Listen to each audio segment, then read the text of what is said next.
Berhenti bicara tentang masa lalu. Saatnya menatap masa depan. Bersama Ishak Rafiq, Direktur Eksekutif Masa Depan Institut.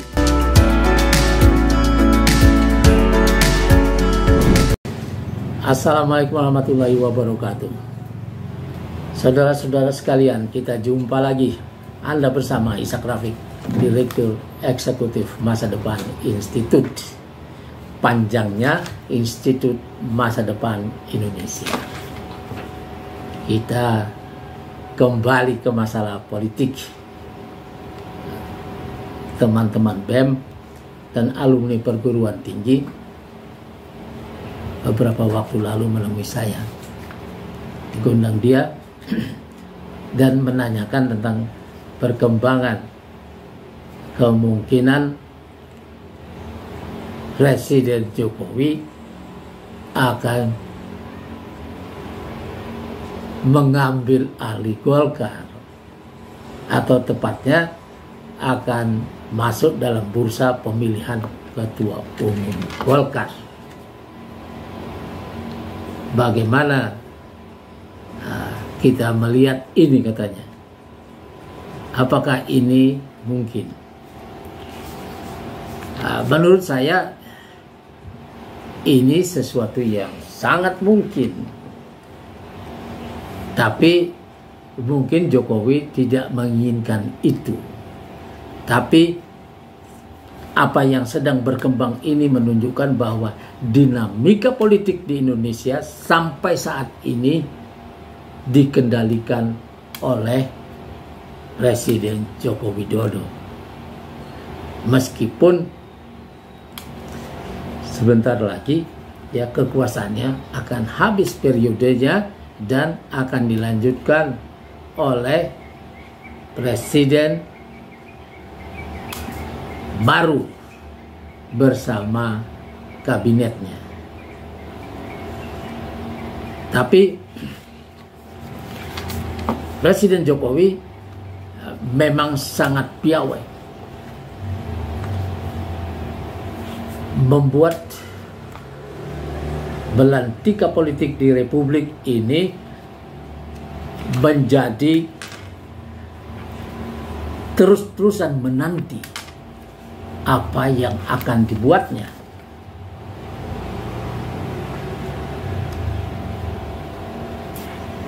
Kurikulum pendidikan yang menghapus, katanya mau menghapus pelajaran agama dari sekolah-sekolah oleh Nadiem yang kita tahu tidak punya prestasi apa-apa di bidangnya ini dan tidak punya konsep apapun dalam membawa bangsa ini menuju kecerdasannya, bersaing dengan bangsa-bangsa lain, tidak punya konsep apapun, ya. Tiba-tiba melontarkan itu. Satu proyek besar yang menghapus pelajaran agama dari sekolah. Kalau ini benar, ini sangat berbahaya dan tidak bisa dibiarkan. Orang diangkat dalam posisi tertentu harus mengakomodasi keinginan masyarakat, bukan menghantam terus keinginan-keinginan masyarakat itu. Hal-hal yang sudah berjalan baik dihancurkan dengan cara-cara seperti ini. Sama seperti ketika orang diangkat menjadi Menek BUMN, kemudian diangkat menjadi Dirut Pertamina misalnya, kemudian dia menghapus premium dan menghapus mempersulit orang mendapatkan solar. Padahal itu adalah kebutuhan dasar penduduk. Nah, ini tidak boleh dilakukan. Dia harus ikut apa yang diinginkan dan memudahkan semua yang menjadi hajat hidup orang banyak. Nah, dalam urusan pendidikan ini pun begitu. Jauh sebelum itu, kepala BPIP sudah menganggap Islam, atau bukan Islam, agama sebagai musuh Pancasila. Nah, apakah Nadiem melaksanakan ini? Dan ini tidak boleh dibiarkan. Semua ahli-ahli pendidikan, semua ahli-ahli hukum harus membawa kasus ini, setidak-tidaknya DPR memanggil Nadiem. Tapi inilah bagian dari dinamika yang kata orang kendalinya ada di tangan Presiden Jokowi.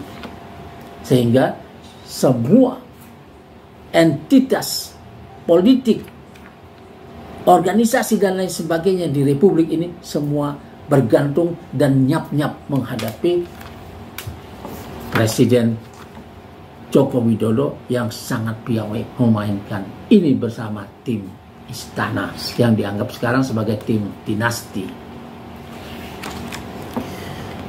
Nah, dalam urusan Golkar, saya menganggap ini adalah permainan yang sangat bagus yang dilakukan oleh Jokowi. Ya. Kita sudah melihat bagaimana PDIP, Ibu Megawati, ya, yang menganggap dia bukan apa-apa kalau tidak ada PDIP, dibuktikan dalam Pilpres ini, walaupun masih dipermasalahkan, ya, bahwa ya dia tidak dapat PDIP, dia bisa dapat 8 partai di bawah kekuasaannya, yaitu Gerindra, Golkar, partai lama yang luar biasa ini yang selama Orde Baru 32 tahun terus memenangi pemilu. Kemudian PAN, partai yang lahir dari kandungan reformasi. PBB, Demokrat, Garda Republik, PSI bisa diambil begitu saja dan berada di tangannya di dalam kolam yang tidak bisa keluar lagi, ya, ketika berudu ditaruh di luar kolam lebih banyak kemungkinannya mati. Nah, menurut saya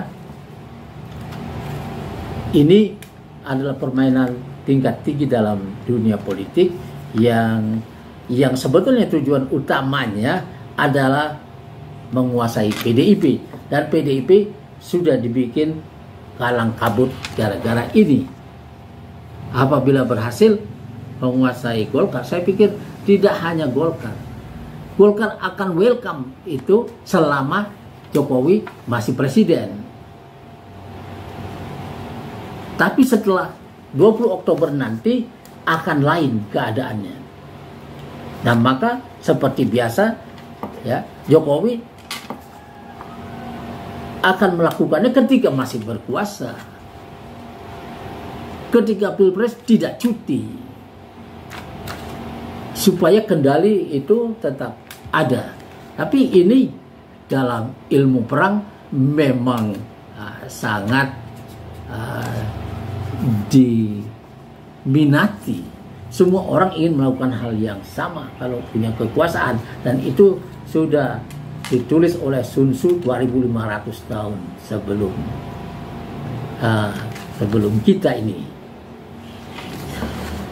Nah, jadi kalau Jokowi mau ambil 8 partai ini, lebih baik diambil saja ini. Jadi bukan cuma Golkar, tapi ambil sekalian Gerindra.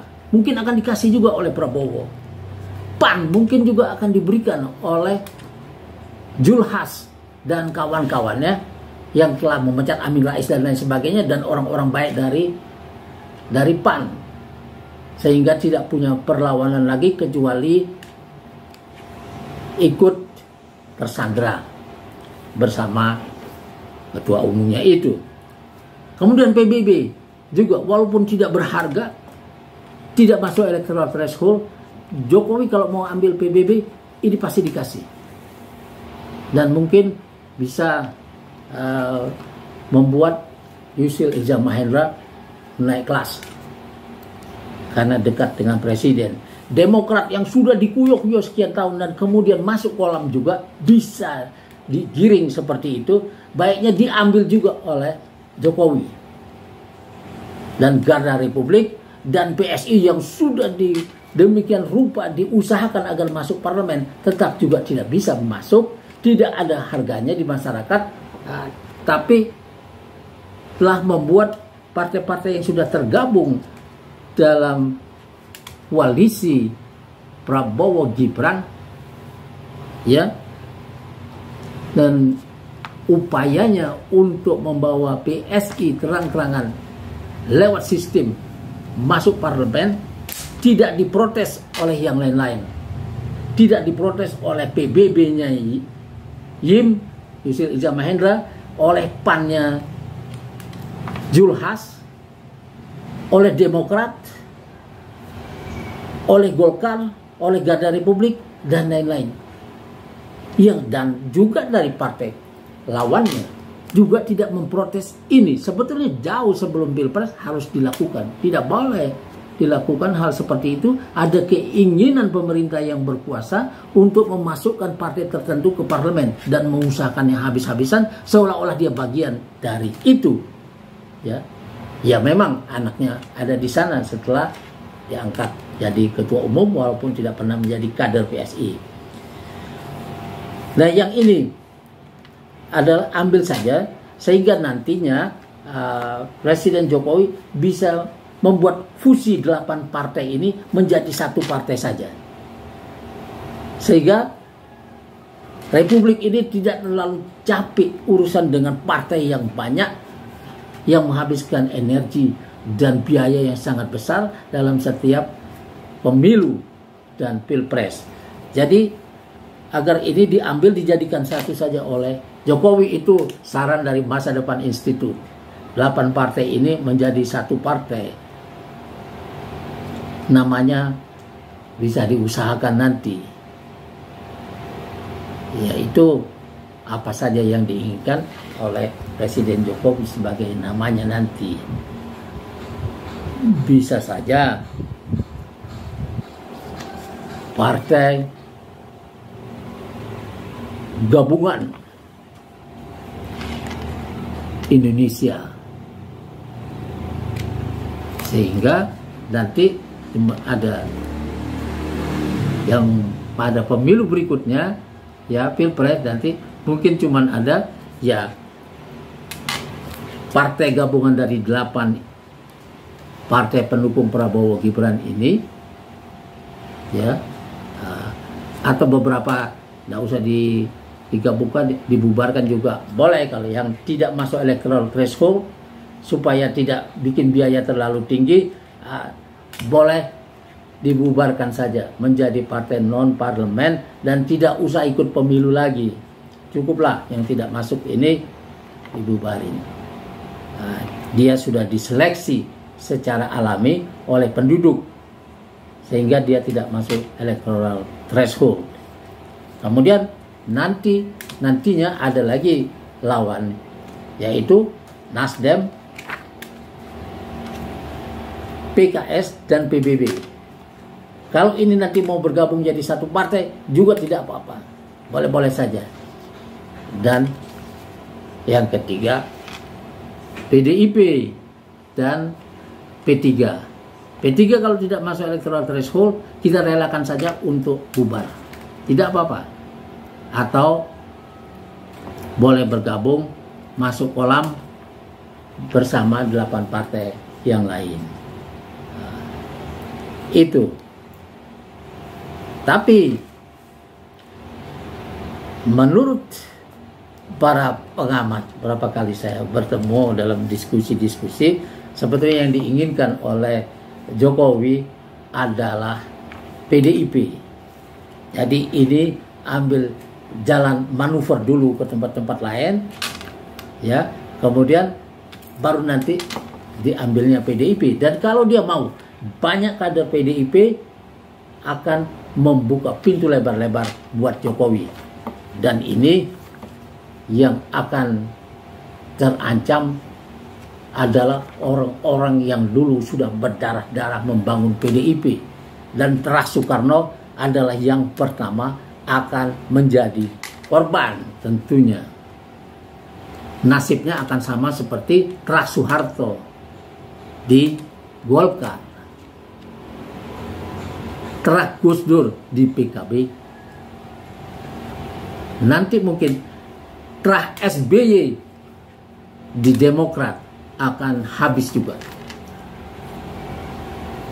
Dan politik dinasti pada berikutnya adalah orang yang sudah memenangi ini semua ya dengan sangat piawai.